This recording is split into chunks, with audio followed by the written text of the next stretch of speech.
Alors nous sommes donc d'Af Tet de Rosh Hashanah, correspondant au Shabbat.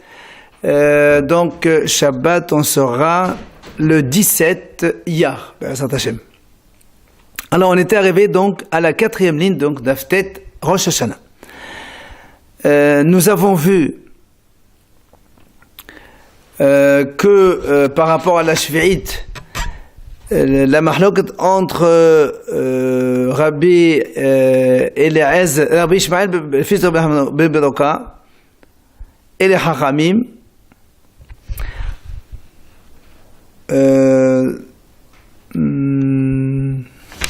c'est ça. Donc entre Hachamim, d'abord Tanakama il a dit que le pasuk a dit V'kedashtem et Hamishim. Juste avant, on avait dit à marqué Yovelhi. Pourquoi alors pourquoi la Torah précise Yovelhi? C'est normal. Il y a marqué Hamishim. C'est normal donc. Pourquoi on dit deux fois? Alors on a dit, étant donné qu'il y a la notion de Mosifin Mechol ala Kodesh, et donc dans la Shvi'it aussi, on est Mosif, donc de Rosh Hashanah jusqu'à Kippour, et on est Mosif aussi, donc de l'année prochaine jusqu'à Kippour prochain. Et le Hachamim ont dit non. Pourquoi la Torah l'a répété? C'est pour te dire Shnat Hamishim Atamone Ve'atamone Shnat Hamishim Ve'achat, comme on avait expliqué donc, par rapport à Rabbi Yehuda qui a dit que quand on compte la 50e année, on compte aussi le Yovel la 50e en tant que première année par rapport au prochain cycle de la Shemitah. Maintenant la Gemara, elle pose la question où tu as vu cette notion comme quoi on est Mosif Mechol al HaKodesh. Donc on rajoute un petit peu avant et après sur ce qui est Kadosh. Et la Gemara rapporte la Braïta d'Etania. C'est marqué dans la Torah Bechadish uvaqasir tishbot. Le pasuk dit Sheshet yamim ta'avod uvayom hashiv'i tishbot bechadish uvaqasir tishbot. La Torah nous dit comme ça 6 jours tu travailleras, le 7e jour tu te reposeras, et la Torah continue Bechadish uvaqasir tishbot. C'est-à-dire tu t'arrêteras de labourer et de moissonner. Alors Rabbi Akiva Omer eno sadech lemal hadish uvaqasir shel shiv'i sharik v'nema sadech Omer. Rabbi Akiva dit que Hadish et Qasir ici, on ne parle pas de Shabbat. Parce que si la Torah elle dit ces 6 jours tu travailles, le Shabbat tu te reposes, c'est pas seulement de labourer et de moissonner, il y a 39 travaux Shabbat.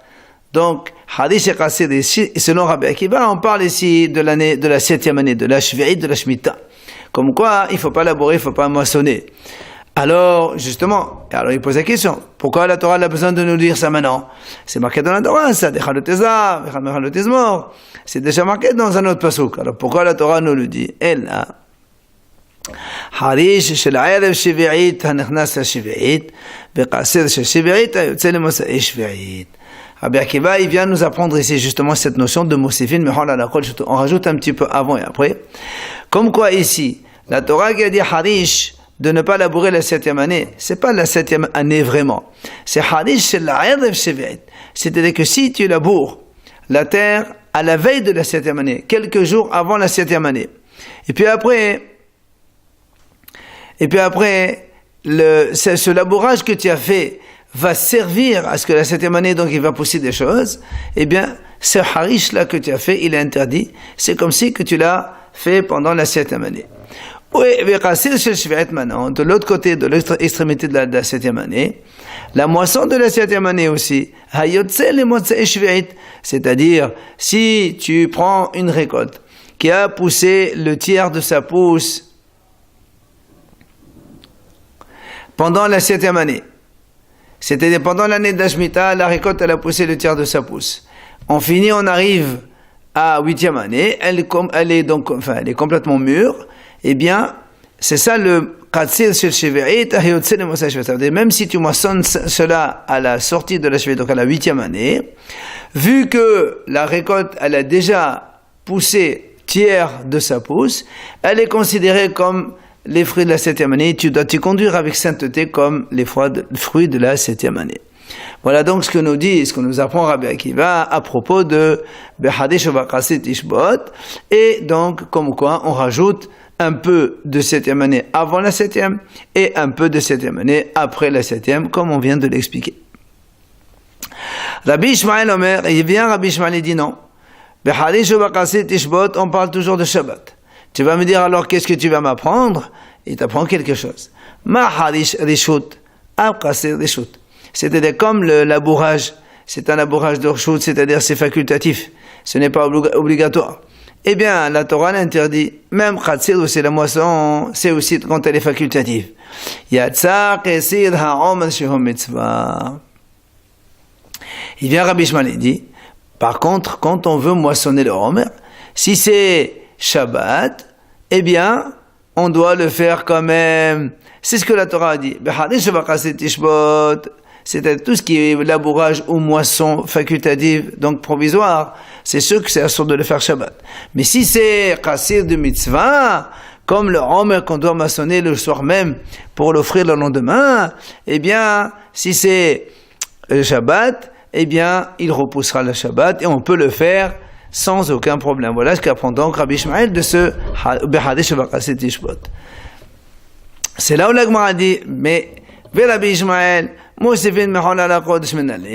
puisque Rabbi Ishmael il a utilisé ce passouk donc pour nous dire que la Torah a dit ça pour autoriser le Qatsid Mitzvah, c'est la Homer, donc la moisson du Homer, du Korban de Homer, donc du 16 Nissan, que même si ça tombe le soir de Shabbat, on peut le faire quand même. Alors d'où il apprend Rabbi Ishmael, comme quoi cette notion de rajouter Mehol à la Kodesh, un peu de Hol sur Sui Kadosh, un peu avant, un peu après. Et la Gemara nous répond, Nafrale Meditania. Il apprend ça d'une autre Braïta. La Braïta enseigne, c'est marqué dans la Torah, la suite du passage de la Torah dit, vous jeûnerez le 9, en parlant bien sûr des jeûnes de Kippour. La Torah dit, alors, la Gemara pose une question, est-ce qu'on va jeûner le 9? Dans la suite du passage, c'est marqué Ba'arev, c'est-à-dire le soir, donc c'est le soir du 10. Et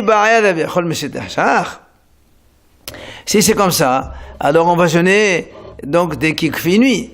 D'un autre côté, il y a marqué le 9. Or, quand il fait nuit, c'est pas le 9, c'est le 10. Comment alors on peut donc concilier les deux mots du pasuk? C'est pour ça qu'il dit c'est là où Rabbi Ishmael nous apprend que on commence le jeûne un peu le 9 et on rentre évidemment tout de suite dans la nuit comme on fait aujourd'hui avant la Shkira. On débute le jeûne de Kippour.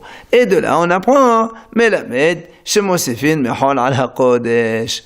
Donc voilà un peu comment Rabbi Ishmael il apprend cette idée de Mosefin, Mehol al HaKodesh. Alors la Gemara dit la Gemara dit c'est très bien.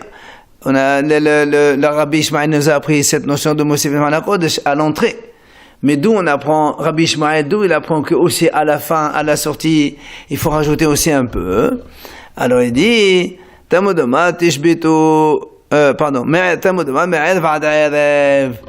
la Torah dit, du soir, ad jusqu'au soir. Donc le ad, il est inclus. Donc il faut prendre un petit peu de la nuit du 11. Et c'est ça qui fait que le Kippour, il est un petit peu rajouté un peu avant et un petit peu rajouté après.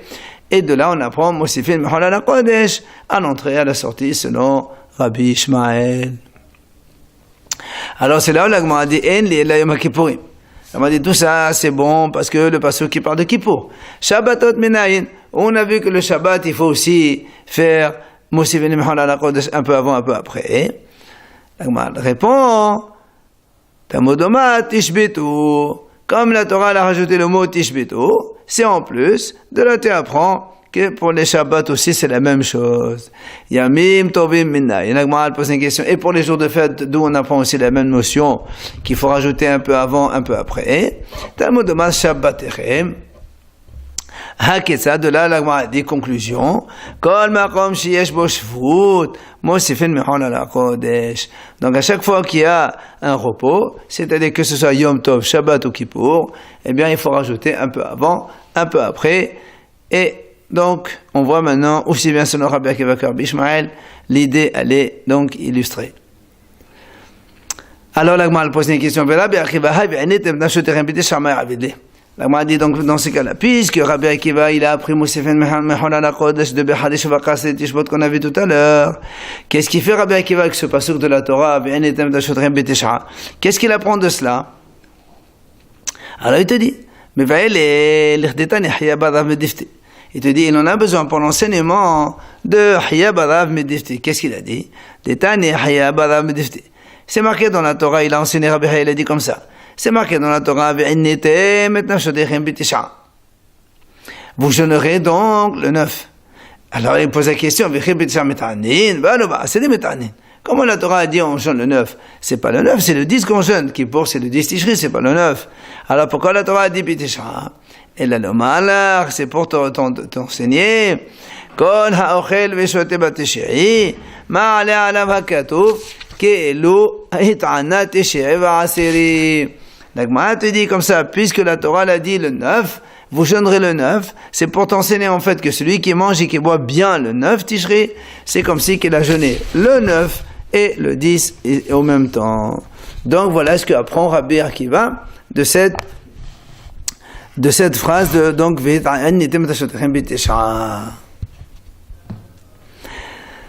on revient à notre Yovel. Donc on a vu que Tishri citait Rosh Hashanah pour le Yovlot et la Gemara nous donne un enseignement. Tano Rabbanan Haramim enseigne. C'est marqué dans la Torah Yovel Hi. Alors, pourquoi la Torah dit Yovel Hi? Elle répète Yovel Hi. Alors, Afal Pish le Sham, toi, Afal Pish le Tachro. La Gemara dit, c'est pour te dire, même s'ils n'ont pas fait Shemitah, c'était le Shmitu Khalkaot. Même si on n'a pas rendu les terrains. Même si on n'a pas sonné le chauffard, eh bien le Yovel restera quand même une année de Yovel. Alors, alors tu vas me dire, même s'ils n'ont pas libéré les esclaves aussi, eh bien, tant qu'ils n'ont rien fait, en quoi c'est le Yovel? C'est pour ça que la Torah l'a dit, Yovel, si tu as fait ça, rien que chez le Wahabadim, eh bien, ça suffit, on n'a pas besoin. Donc, ça s'appelle quand même Yovel, Yovel Hi, même si tu n'as pas fait les deux autres, c'est-à-dire, tu n'as pas rendu les terres ni sonné le chauffard, dans la mesure où tu as libéré les esclaves, Yovel Hi, c'est quand même une année de Yovel. Ce sont des vrais Rabbi Yehuda. Ça, c'est Rabbi Yehuda qui a dit ça.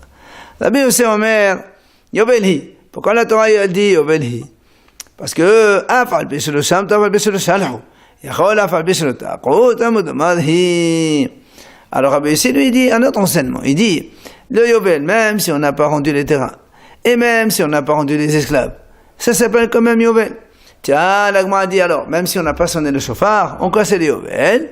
La Gemara dit non, si tu sonnes le chauffard, ça suffit. En fait, on a ici, selon Rabbi Yehuda, eh bien, minimum, eh bien, ils libèrent les esclaves pour définir le Yovel. Et selon Rabbi Yosef, c'est le minimum, c'est de sonner le chauffard à Kippour, le 10 Tishri, donc pour le Yovel.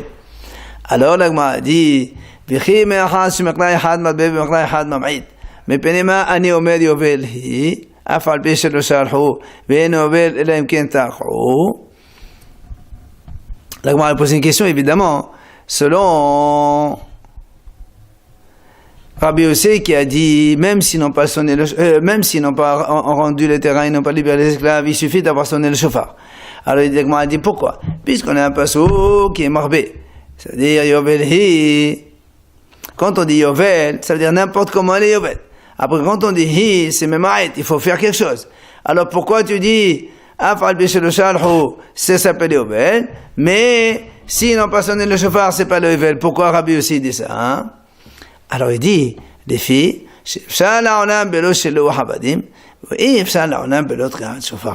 il dit Rabbi, c'est facile, parce que la libération des esclaves, c'est possible qu'il n'y ait pas de libération d'esclaves. S'il n'y a aucun esclave qui est esclave, donc il n'y aura pas de libération. Donc c'est pour ça que c'est pas obligatoire. Par contre, on est obligé de faire sonner le chauffard pour que les gens ils savent que c'est le Yovel, pour officialiser donc le Yovel. Ça, le chauffard, c'est obligatoire. Et donc, c'est impossible qu'il n'y ait pas un chauffard pour sonner. Donc, c'est pour ça que la sonnerie du chauffard, selon Rabbi Yossé, elle est importante, et non pas le Shelo Habadim, donc la libération des esclaves. Dabalaher, Rabbi Yossé nous donne une autre explication. Zo mesoda levededin, bezo ena mesoda levededin. On m'a dit, et notre réponse, c'est facile. Zo mesoda levededin, la sonnerie du chauffard, c'est qui sonne? C'est le Bedin. Alors, évidemment, dans ces cas-là, c'est sûr que, pour ça, on oblige de sonner le chauffard à Yovel sans la sonnerie du chauffard, il n'y a pas de Yovel. Par contre, bezo, la libération des esclaves, mais ça, le Bedin. Donc, c'est pour ça que c'est donc facultatif. Alors, on m'a dit, pourquoi tu as besoin d'amener une deuxième explication? On m'a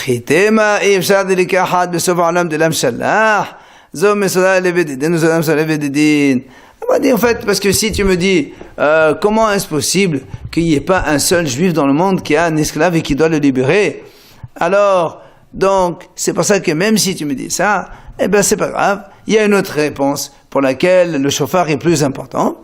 Parce que le chauffard, il dépend du Beddin, alors que la libération des esclaves, c'est pas le Beddin qui peut, donc, qui doit le faire, et c'est pour ça, donc, c'est pas important. Alors, l'Agma a dit, donc Rabbi Yossé, il vient nous donner ses raisons. Pourquoi lui, il a dit, Yovel, même si on n'a pas rendu les terrains et même si on n'a pas libéré les esclaves. Par contre, la sonnerie des chevaux, c'est fondamental, il vient nous donner expliquer. Maintenant, Rabbi Yehuda, Ma'etama, quelle est la raison de Rabbi Yehuda qui a dit, lui, Rabbi Yehuda, il a dit que même si on n'a pas rendu le terrain et même si on n'a pas sonné le chauffard, c'est Yovel, mais il faut libérer les esclaves. Quelle est sa raison? La Mara répond, Amalkra, Uqratem derod ba'ares, Vechasabat, Mkra nedash lefanav, Elo lefne fanav. Il dit, l'Agmara, c'est marqué dans la Torah à propos du Yovel, Uqratem derod ba'ares, Echol yoshveh, vous appellerez liberté, et la Torah continue là-bas, dit Yovel hi. Et alors, c'est pour ça qu'il dit, comme la Torah dit Yovel hi, et on parle de d'erreur liberté, Mkra nedash lefanav, Elo lefne fanav. Alors il faut bien comprendre que dans la Torah, le pasuk il est comme ça. Le pasuk il dit la libération, donc d'erreur ba'al, c'est la libération des esclaves, et avec ça c'est le Yovel, et c'est pour ça il dit c'est-à-dire le mot Yovel, tu le rattaches à ce qui précède immédiatement, c'est-à-dire la libération des esclaves, velo lefne fanav. Quand il y a marqué au Tratem, vous sonnerez le chauffard le jour de Kippour, juste avant, donc le mot Yovel ne se rattache pas à l'ifne fanav, donc avant, c'est seulement à donc la phrase qui précède et qui parlait de la libération des esclaves. C'est pour ça que l'Agma a dit, mais nous on vient d'expliquer maintenant que le mot d'erreur c'est la libération des esclaves. Et où tu vois que le mot d'erreur ça signifie libération, liberté. Il dit Détania, la Bretagne te dit il n'y a pas d'erreur, seulement un langage de liberté. Amar Rabiuda, il vient Rabiuda, il explique Ma la son d'erreur qui me dayad bedayara ou mobile sahara bechol medina. Rabiuda, il explique justement le mot d'erreur. Pourquoi le mot d'erreur c'est liberté? En fait, ça vient du mot d'erreur, d'ailleurs, d'ailleurs, c'est-à-dire comme si que quelqu'un d'erreur, il habite là où il veut. Il amène ses affaires, son commerce là où il veut. Et donc, c'est ça, en fait, la signification de quelqu'un qui est libre. C'est pour ça que le mot d'erreur, ça signifie liberté. Amar Rabbi Yahya bar Abba Amar Rabbi Yochanan. Zo, devrei Rabbi Yehuda ve Rabbi Yossé. Ce qu'on a dit maintenant, la mahloket, entre Rabbi Yehuda et Rabbi Yossé, que Rabbi Yehuda dit pour que le Yovel il soit le Yovel même si on n'a pas rendu les terrains et même si on n'a pas sonné le chauffard, mais il faut libérer les esclaves. Et que Rabbi Yossé dit non, même si on n'a pas rendu les terrains et même si on n'a pas libéré les esclaves, mais il faut sonner le chauffard. Ça c'est la mahlok de Rabbi Yehuda. L'Agma dit aval hachamim omrim sheloshtan me'akvot bo. Hachamim ils disent non. Les trois sont indispensables pour le Yovel. Si on ne fait pas un des trois, il n'y a pas de Yovel. Il faut donc rendre les terrains, il faut libérer les esclaves, et il faut sonner le shofar. 3, donc, ils sont indispensables pour le Yovel. Comment il apprend ça les Hachamim? Kasavre, Mekra Nedrash Lefanav, ou Lefnefanav, ou l'Aharav. Ils disent Hachamim, c'est simple. Le mot Yovel, on peut le rattacher à ce qui précède, et à ce qui précède ce qui précède, et aussi à ce qui vient donc à ce qui succède plus tard. Effectivement, si on prend le pasuk Yovel hitehi lachem, juste avant il y a marqué Deror, donc c'est la libération des esclaves. Avant c'est marqué au traité vous allez sonner le shofar le jour de Kippour. Et juste après il y a marqué Beshavtem ish el achozato, chacun y retrouve son territoire. Donc en fait le Yovel il est rattaché à ce qui précède la libération des esclaves. Ce qui précède c'est le shofar, et ce qui suit derrière c'est donc la libération des terrains, des territoires. Et voilà pourquoi les Hachamim ont dit il faut donc les 3 pour le Yovel. Alors la Gemara a dit Ve'artiv Yovel. Alors si tu dis qu'il faut les 3, alors pourquoi la Torah le répète Yovel? Ça veut dire que je vais t'inclure autre chose. Qu'est-ce que tu veux m'inclure s'il faut les 3? Alors il n'y a rien à inclure. Il dit non. Il te dit non. Ça veut dire que même Husa Aras aussi, il y a le Yovel. La Gemara dit comment? Ve'artiv Ba'ares. C'est marqué pourtant dans le pasuk. Le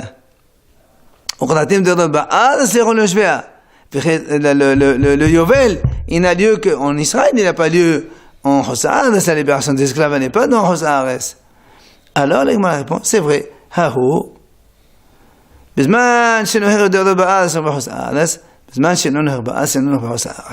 dit en fait, la Torah qui a dit Ba'ares, c'est pour te dire quand on fait le Yovel en Israël. Quand il y a la majorité des Israël qui sont en Israël et qui habitent à Mikdash, on fait le Yovel. Alors, en dehors d'Israël aussi, on fait le Yovel.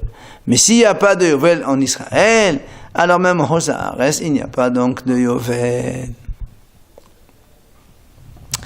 Maintenant, on passe à l'idée suivante. Dans la Mishnah, on a dit que Tishri, c'est Rosh Hashanah l'Ente'a. C'est le nouvel an pour les plantations. On a dit Menalan, c'est-à-dire on a expliqué les plantations dans la Mishnah. Au début, on a dit que les plantations, c'est l'Ente'a.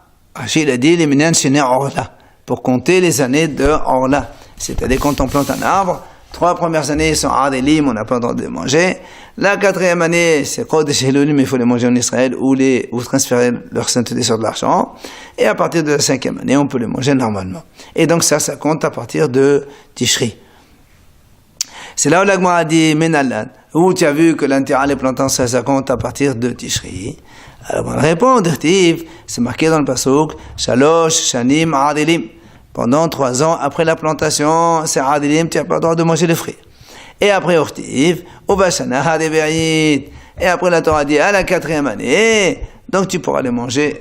D'abord Chodesh Elohim. Et donc la Torah dit Ubashana Hadeberit. Et la Gemara a dit Bialif, Shana, Shana, Meteshet, Tertiv, Medeshet, Hashana. Et on a fait Xera Shabbat avec le mot Shana de Tishri. Comme c'est marqué Medeshit, Hashana. Là, il y a marqué Ubashana, il y a marqué Hashana. Donc tu vois bien que le compte des années pour les plantations, c'est à partir du mois de Tishri. Alors la Gemara a dit Shana, Shana, Nissan, Tertiv, Medeshet, Hashana. Alors on a dit pourquoi on ne ferait pas aussi une Shava à partir du mois de Nissan, puisque dans Nissan aussi c'est marqué Shana, comme on a vu le passage qui dit des Shon, Hu lachem le Hoshea Shana. Voilà marqué Shana aussi de Nissan. Alors la Gemara répond, là aussi c'est une réponse qu'on a déjà vue auparavant. Danin Shana she'en imma hodashim, Meshana she'en imma hodashim, ve'en danin Shana she'en imma hodashim, Meshana she'yesh imma hodashim. On a dit, on fait Xera Shava entre une année dans laquelle il y a marqué dans la Torah que ou Vashana ou Hashana seulement, il n'y a pas marqué la Chodashim, et on ne fait pas Xera Shava entre un endroit où il y a marqué Shana et un autre endroit où il y a marqué Hodshe Hashana, c'est-à-dire on emploie les mois et les années en même temps, donc c'est pas comme ça.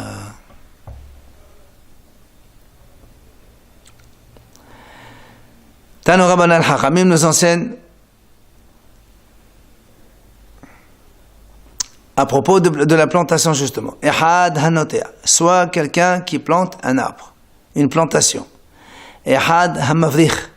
Hamavrir, ça veut dire, il prend une racine, il la met sous terre, et il la ressort de l'autre côté pour faire une nouvelle plantation. Et had hamarkiv. Hamarkiv, c'est quand on veut greffer un arbre dans un autre arbre. Tout cela,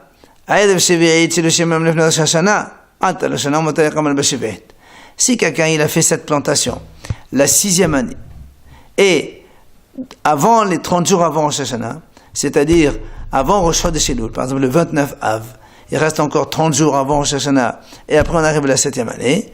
Alors comme on est avant les 30 jours de la 6e année, eh bien toute l'année ça compte une année, et l'année 7e année ça va être la 2e année, il n'y a aucun problème, et on a le droit de les conserver. Par contre, si quelqu'un il plante si quelqu'un il a planté une plantation, par exemple le 4 ou 5 ou 6 Elul, on est à moins de 30 jours avant Rosh Hashanah. Et on est à la 6e année. Dans ces cas-là, lo alta le shana. Ça s'appelle pas qu'il a planté à la 6e année. Ça s'appelle comme si qu'il a planté pendant la 7e année, puisque les moins de 30 jours avant la fin de l'année, ça compte pas une année. Donc, si il a planté donc, dans les 30 jours, à moins de 30 jours, donc la fin d'année, comme on a dit, 4 ou 5 Elul ou 6 ou 7, etc. Dans ces cas-là, on est dans la Tosefet Shevirit. Et alors, c'est comme si qu'il les a plantés pendant la Shevirit. Et on n'a pas le droit de conserver ces fruits. C'est une plantation qui a été faite pendant la 7e année, c'est interdit. Oferot neterazo, asolin ato bishvat. Et la Gemara dit, et les fruits qu'on a dit, lorsque on les a plantés avant Rosh Hashanah, avant 30 jours, qu'on a dit que c'est bon, et ça compte un an, par exemple, et donc on passe l'année, la 8e année, enfin une 2e année c'est 2 ans, la 3e année c'est 3, maintenant, quand on arrive à la 4e année, on peut les manger, mais attention, la Gemara précise, ad tu bishvat, jusqu'à après tu bishvat. Pourquoi? Parce que c'est tu bishvat qui est Rosh Hashanah la Ilan, et donc l'arbre ne peut être considéré comme démarrer son année que à tu bishvat. Ça veut dire, et c'est pour ça que la Gemara continue, que ce soit pour le compte des Orla ou pour le compte de la 4e année, c'est comme ça qu'on démarre. C'est-à-dire, si quelqu'un il plante un arbre maintenant le 29 Av, donc on est, exemple, on est dans l'année 5774 cette année. Il a planté le 29 Av. Donc c'est bon. On va dire que l'année 74 c'est une année, 75 c'est une année, 76 c'est la 3e année. Alors on aurait pu penser que Rosh Hashanah de 77, il pourra manger, c'est-à-dire ce n'est plus Orla. La Gemara nous dit non. Même dans la 3e année, celle-là, il va falloir attendre jusqu'au 15 Shvat. Et les fruits qui viennent après le 15 Shvat, ceux-là, on les considère les fruits de la 4e année, ils deviennent Kodesh. Et on peut, donc il faut les manger à Yerushalayim ou les transférer à leur sainteté. Et de la même façon, pour l'année prochaine, la 4e année qui passe, et on pourra les manger complètement, de façon donc totale, les fruits. Là aussi, il faut attendre donc le 15 Shvat de l'année, donc c'est 78, pour faire en sorte que les fruits deviennent complètement moutards.